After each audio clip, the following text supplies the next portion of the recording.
Ning nagsingabot ng eleksyon, gipadayon karon sa Commission on Elections sa Mandawi ang ilang roadshow kabahin sa vote counting machines kun VCM. Katuyuan niini mao ang pagpaila sa mga botante sa saktong proseso sa paggamit sa maong makina.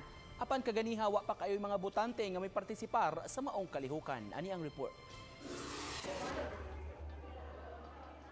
Sa Mandawi City Sports Complex, gihimo kaganihang buntag ang COMELEC Roadshow. Dala ang vote counting machine o VCM, gipakita nila kini sa publiko aron pag-familiarize sa makina. May mga mock ballots usab nga gi-provide aron makabutar ang mga gustong musuway sa proseso. Daghan ang gipahimangno sa mga voters kabahin sa husto nga pag-shade, ingon man paglikay sa mga unnecessary markings sa balota. Lakip na ang pagdili sa pag-overvote sa gidaghanon sa mga kandidato o bakaha party list.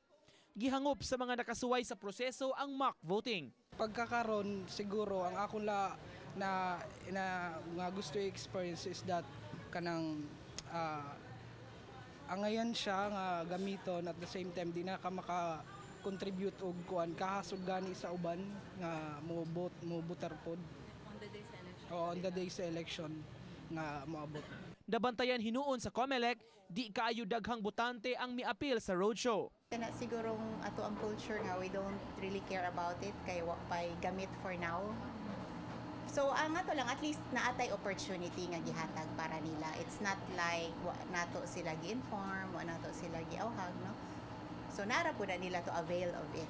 Kini ay kaduha nga schedule sa Mandawi COMELEC sa VCM Roadshow, human dunay unang gihimo sa usa ka mall ni adtong weekend. May laing schedule pa nga gitakda karong sunod Lunes kun diin gitarget ang mga first-time voters aron nga di sila maglisod sa adlaw sa eleksyon. Hopefully mga students especially kay kanang mga first-time voters man ni sila. Mga 18 kasagaran 18, 19. So basin daghay mo avail. Uban ni Godfrey Relien, Nico Sireno, Balitang Bisdak.